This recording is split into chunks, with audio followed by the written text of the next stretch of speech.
Hello and welcome to the Deep Dive. Today we have a very special mission. We are focusing completely on you, the English learner. That is right. Usually we talk quite fast, we use big words, but today is different. Yes, today we are slowing things down. We really want to make sure you understand every single detail. Exactly. And we are talking about a feeling that, well, everyone has. It does not matter where you live. No, it does not matter what language you speak either. Right. We all know this feeling, the feeling of wanting to close your eyes. The feeling of having absolute zero energy. Yes, the feeling of being tired. But there is a problem for English learners here. What is the problem? Well, you probably use the word tired all the time. Yeah. You say, I am tired, or he is tired. We are tired. Yes, I hear that a lot. It is a perfectly good word. It is correct. But it is just a little bit boring. It is very repetitive. Yeah. And English is a very colorful language. We have so many different ways to express this one feeling. And each word has a slightly different flavor to it, right? Exactly. Some words are polite, some are funny, and some are just street slang. So if you use the right word, you will sound much more like a native speaker. That is our goal for today. We are going to explore the best synonyms for tired. We will look at where these words come from, and most importantly, we will teach you how to use them safely. Safely is the key word, especially because we have one very special British word today. Oh, yes. That word has a dark history and a somewhat funny double meaning. We will get to that soon. But let's start with the basics. Good idea. Let's build the foundation first. Let's look at words you might find in a textbook. Okay, so tired is our level 1 word. Right. It is the most basic word. So what is the level 2 word? The word for when you are really, really tired. The most common upgrade is exhausted. Exhausted. Let's spell that. E-X-H-A-U-S-T-E-D.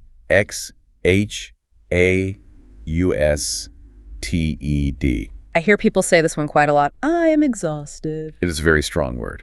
Tired is a general feeling. You can be just a little bit tired. Like after a short walk. Right.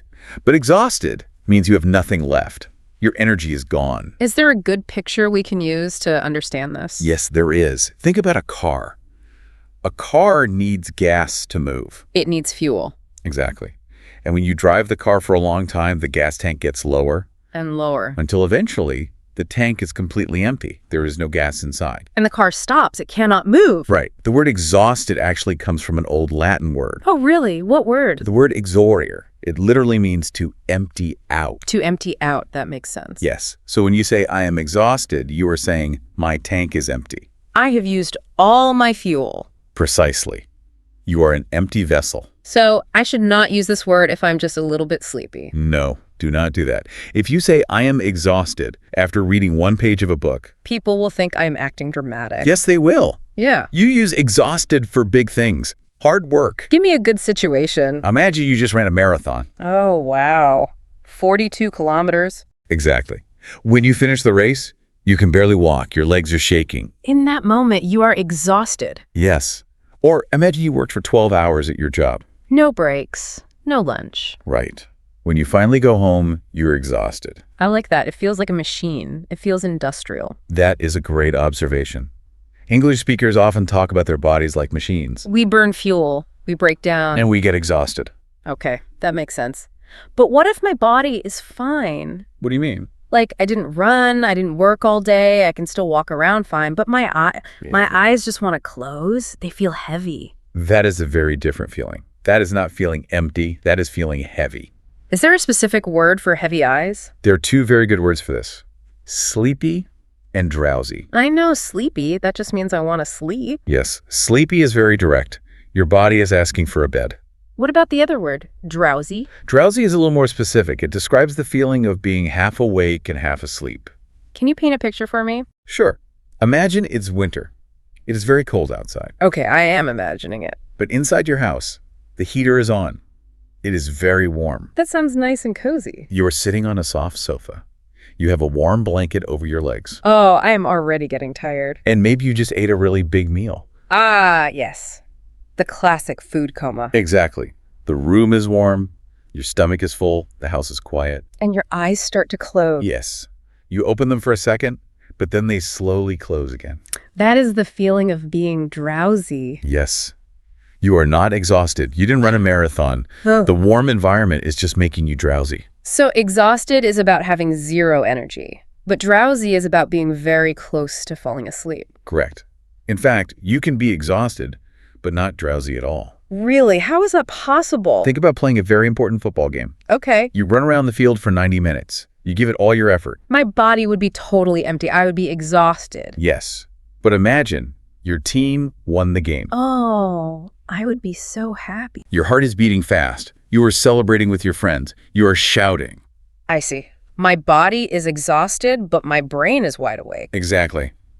You are not ready for bed. You are not drowsy. That is a very helpful distinction. It really changes how you describe your day. Okay, I have one more basic word I want to ask about. Okay. Sometimes I am not physically tired. I didn't exercise. Right. And I am not drowsy. I don't want to sleep. But I feel empty inside. Maybe I had an argument with a friend. Ah, you are talking about emotional tiredness. Yes. When your mind and heart feel tired, is there a word for that? The most common word for that is drained. Drained. I saw that. D-R-A-I-N-E-D. That is correct. And this is another great metaphor. Tell me about it. Think about your kitchen sink, the place where you wash your dishes. Okay, the sink. You fill the sink with water to wash the plates. When you are finished, you pull the plug. And the water goes down the hole. Right. That hole is called the drain. Ah, When the water leaves, the sink is empty. It is drained. So when I say I am drained, I am saying my energy flowed out of me, just like water going down a hole. Exactly. And we usually use this word when a specific thing takes our energy. Like a difficult conversation. Yes. For example, some people complain all the time. We call them energy vampires. Energy vampires. Yeah. That is very funny. If you sit and listen to an energy vampire for an hour, you feel terrible afterwards. Wouldn't move your body at all. But they took all your energy anyway. You feel drained. What about a long, boring meeting at work? A perfect example. You can say, that meeting left me completely drained. It means I am emotionally empty. Yes. So those are your three main pillars. Exhausted is the empty gas tank. Drowsy is the warm room and heavy eyes. And drained is the empty sink after a hard day. If you can use those three words correctly, your English is already excellent. But we promised our listeners we would go deeper. We promised to look at slang. We did. And for our first slang word, we are going to travel. Where are we going? We are going to the United Kingdom. I love British English. They have such interesting words. They do. And there is one word for tired that is everywhere in the UK. You hear it in London. You hear it in London, in Manchester, in Scotland. It is very common. Okay, don't keep me waiting. What is the word? The word is knackered. Knackered. That is a very strange sound. It's a bit difficult to spell, too. It starts with a silent letter, K. Oh, English, and it's silent letters. It is spelled K-N-A-C-K-E-R-E-D. Knackered. It sounds kind of crunchy and hard. It is a rough word, and it simply means extremely tired. So is it stronger than the word exhausted? It means the same thing, but exhausted is a normal formal word. Knackered is slang. It is more casual. Very casual. So where does this strange word come from? Exhausted comes from Latin. Knackered definitely does not come from Latin. I didn't think so. To understand knackered, we have to look at history. We have to travel back to the 1800s. Okay, I am picturing London in the 1800s. Foggy streets. Yeah. Lots of smoke. Yes. And there were no cars back then. So how did people move things? They used horses. Horses did everything. They pulled the buses. They pulled the wagons. They worked on the farms. They worked very, very hard. That sounds like a tough life for a horse. It was. And eventually, a horse gets old or it gets a bad injury. It cannot work anymore. Right. Its body breaks down. And when a horse was completely worn out, it was sent away. Where did it go? It was sent to a place called the knacker's yard. The knacker's yard. Yes. A knacker was a specific job. This person bought the old broken horses. And what did the knacker do with them? Well, he killed them. Oh, that is sad. It is sad history.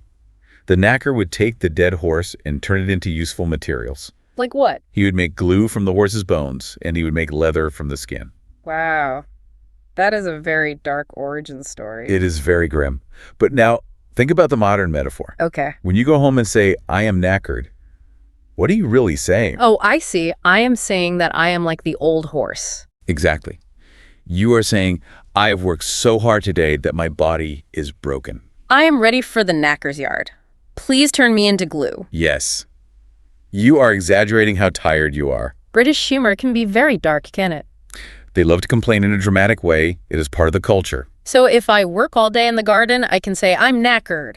Yes, that is perfect. It means you worked until you broke. Now I need to ask you something important. What is it? Before we recorded this deep dive, I was reading about this word online, Okay. and I saw a warning about the word knackered. Someone said it might be a rude word. Yes. We need to talk about the warning. Is it a bad swear word? Will I get in trouble for saying it? Generally, no.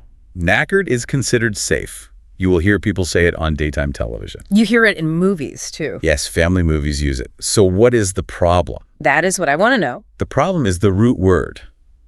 The word knackers, plural with an S at the end. What does knackers mean? In British slang, knackers refers to a specific part of the male body. Ooh, which part?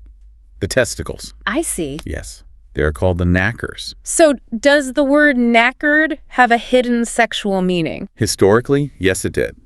A long time ago, some people used knackered to mean something else. What did it mean? It meant you were tired from having too much sex. Oh, my, because you exhausted your knackers. Exactly. Okay, I understand the warning now. But listen closely, because this is very important for learners. I am listening. Almost nobody thinks about that old sexual meaning today. The language has changed. So today, it just means tired from working. Yes. 99% of the time, it just means you had a long, hard day. So it is safe to use. Yes. But I still have a small piece of advice. What is it? Do not use it in a formal business meeting. Oh, so don't say it to my boss. Probably not. Not because it is a dirty word, but just because it is very informal slang. It does not sound professional. Right. And maybe avoid saying it to a very old person, just in case they remember the old joke. That is very smart advice. But if I am at a pub with my friend... Is the absolute perfect word. You hold your drink and say, "Mate, I am absolutely knackered." That sounds so authentic. It shows you really understand British culture. Okay, we spent a lot of time in the UK. Let's travel across the ocean. Let's go to North America. If I say I'm knackered in New York, what will happen? People will probably understand you, but they will look at you strangely. They will know I am trying to sound British. Yes. Americans do not use that word naturally. They have their own slang. What is a common American slang word for tired? A very popular one is the word beat. Beat. B-E-A-T. Yes, I am beat. Like the beat of a song. Like Or like hitting something. Like hitting something. What is the image we are trying to create here? Think about a boxing match or a big street fight. Okay, two people fighting. But in this case, your opponent is the day. The day is fighting me. Yes. The morning traffic punched you. Your angry customer punched you. The broken copy machine punched me. Exactly. The day is fighting you. And at the end of the day, when you go home, I lost the fight. you lost. You have been beaten. Ah, I am beat. Right. It means I fought against today, and today won. That is a great phrase. It is so short. It is very common in casual American speech. Hey, do you want to go to the movies tonight? No, thanks. I'm beat. Perfect usage. It sounds completely natural. Now, I have heard another American word, and honestly, this one always makes me laugh. I think I know which word you're talking about. The word is pooped. Yes. Pooped. P-O-O-P-E-D. We have to explain this very carefully to our listeners. You do. Because the base word poop is a word for using the toilet. Yes, it is a childish word for human waste. So why do Americans say, "I am pooped," when they are tired? That is what I want to know. It sounds crazy. There are a few theories. One interesting story is about old sailing ships. Ships on the ocean. Yes. The very back part of a ship has a special name. It is called the poop deck. The poop deck. That sounds funny, too. It actually comes from an old French word, la poupe, which means the back of the ship. Okay, so the back is the poop deck. If a giant wave crashed over the back of the ship, the sailors would say the ship was pooped. The wave wiped them out. Yes. It means overwhelmed and destroyed by the wave. So pooped means wiped out by life. That is the theory.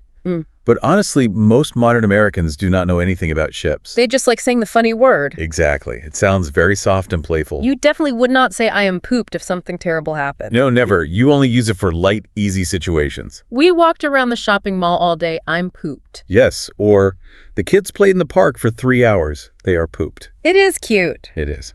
But host, we need to issue a massive danger alert right now. A danger alert for a cute word. Yes, a big red warning flag for any English learner using this word. What is the danger? The grammar. You must be 100% precise with your grammar. What is the rule? Tell me clearly. The phrase is, I am pooped. You must use the verb to be. I am, you are, he is. So the word pooped is an adjective here. It describes how I feel. Yes. Do not ever use it as an action verb. Do not say, I pooped. Oh. What happens if I just say I pooped? If you say, I pooped, you are announcing to the room that you just used the toilet. Oh, no. That would be terrible. And usually if you just say, I pooped, it implies you had an accident in your pants. That is incredibly embarrassing. Imagine standing in front of your coworkers and saying, wow, what a meeting, I pooped. They would look at you in horror. They would be disgusted. So please, listeners, remember the word am. I am pooped. Good. Let's move away from the toilet words now. That is probably for the best. Let's talk about the mind. Let's talk about the brain. Mental tiredness. Yes. Sometimes my body feels fine, but I have been studying English vocabulary for 4 hours. Learning a new language is really hard work for the brain. It really is. My brain actually feels hot inside my head. You cannot think of a single new word. Right. Is there a slang word for this specific feeling? There is a perfect slang word. The word is fried. Fried, like a fried egg or fried chicken. Yes. F-R-I-E-D. My brain is fried. I love this image. It makes so much sense. It creates a great picture of heat. Think about a computer. When my laptop works too hard, it gets very hot. The fan gets loud. Your brain is basically a computer. Right. If you force it to think too much, it overheats, it gets too hot, it sizzles in the pan. It fries. Exactly. So you say, I cannot study anymore tonight, my brain is fried. It means I have reached my absolute limit for thinking. You cannot process any more information. Is this a permanent condition? Does fried mean I am broken forever? No, usually it is just for that day. You just need to eat some dinner and go to sleep. I have heard another phrase that sounds similar. Burned out. Yes, burned out. Are they the same thing? Fried and burned out. They are related, but burned out is much, much more serious. How so? Explain the difference for me. Fried is a temporary feeling. It's just for today. Okay. Burned out is a long-term problem. Like a medical problem. Sometimes, yes. If you are burned out, it means you have worked too hard for many months or many years. You lost all your passion? You might even feel depressed. You cannot do your job anymore. So I should be careful with that phrase. Yes. If you just had a long study session, say, I am fried. Don't say I am burned out. Not unless you are actually going through a major life crisis. That is a very clear difference. Fried is short-term, burned out is long-term. Exactly. Okay, we have covered the UK, we have covered the US. Let's take one more trip. Let's go to Canada and Australia. They share a word for feeling tired. They do. And it is a word deeply connected to nature. Nature. I'm curious, what is the word? The word is bushed. Bushed, like a bush, a small green plant in a garden. Yes. B-U-S-H-E-D. I am bushed. Why do people in Canada and Australia say they are a plant? They don't mean a garden plant. In those countries, they have huge areas of wildland, huge forests. Just miles of trees and nature. They call this wild area the bush. Oh, I have heard of the Australian bush. Yes. So historically, if you said you were bushed, it meant you got lost in the wild woods. You were walking in the forest for days. You were completely exhausted by nature. I see. So the wilderness made you tired. Over time, the meaning shifted.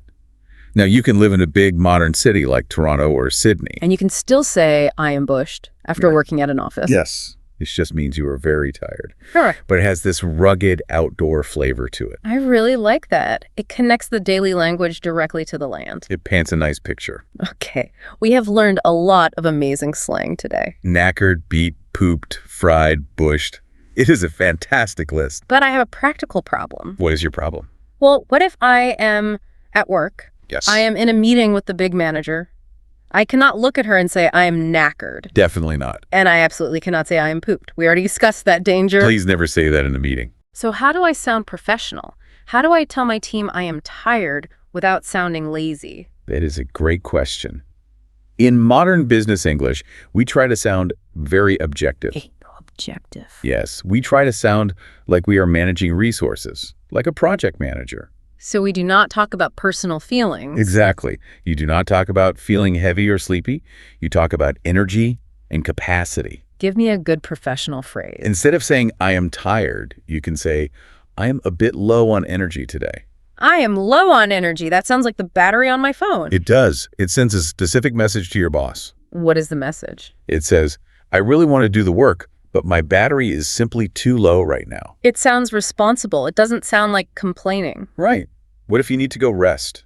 Usually I just say, I need to take a nap. Do not say nap at work. Say, I need to take a quick break to recharge. To recharge. Again, we are using the machine metaphor. Business people love talking like machines. I need to recharge. Or, my bandwidth is low right now. Bandwidth, like the internet speed. Yes. I don't have the bandwidth for this new project. That means I am too tired to think about this right now.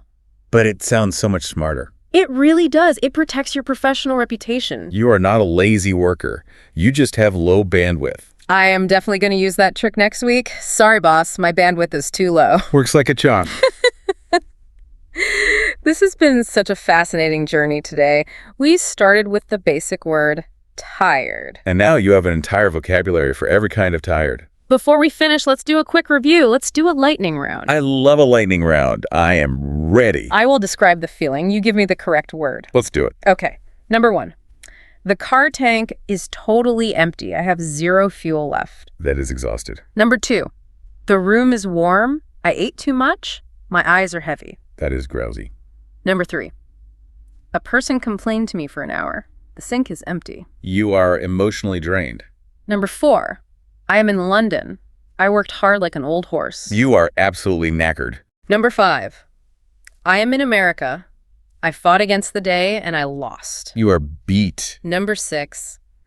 I am playful, like a ship hit by a wave. And I must use the verb to be. You are pooped. Number 7. My brain is a hot computer. I studied too much. Your brain is fried. And finally, number 8. I am a Canadian lost in the deep forest. You are bushed. Perfect. That is an amazing summary. Now, quick note to our listeners. You not need to use all of these words tomorrow. No, please don't. That would be very confusing for everyone. Just pick one. The next time you feel tired, just pause for a second. Ask yourself, what kind of tired am I right now? Yes. Are you sleepy? Are you fried? Are you drained? And try to use that specific new word. It'll make your English show much more precise. You will sound so natural. And remember the history. When you say knackered, you are connecting to old London. You are connecting to old sailing ships, to the wild forests of Australia. That is the true beauty of learning a language. It is not just about memorizing rules. It is about understanding the culture. Well, I think our time is finally up. And honestly, Yes. I am feeling a little bit fried right now. Me too. My speaking bandwidth is getting very low. I think it is time for us to recharge. I agree completely. It is time to hit the hay. Hit the hay. That is a funny one. That means to go to sleep, right? Yes, it does. Because hundreds of years ago, people made their beds out of dry grass, out of hay. We really never stop learning, do we? Yeah. Even when we are tired, there is a new word. Here's a thought for you all to take away. Why do you think human beings need so many different words just to say we want to sleep? Maybe modern life is just that exhausting. That is a great thought to leave on. Thank you so much for joining us on the Deep Dive. Thank you, everyone. Keep practicing your words. And please, don't work until you are knackered. We will see you next time.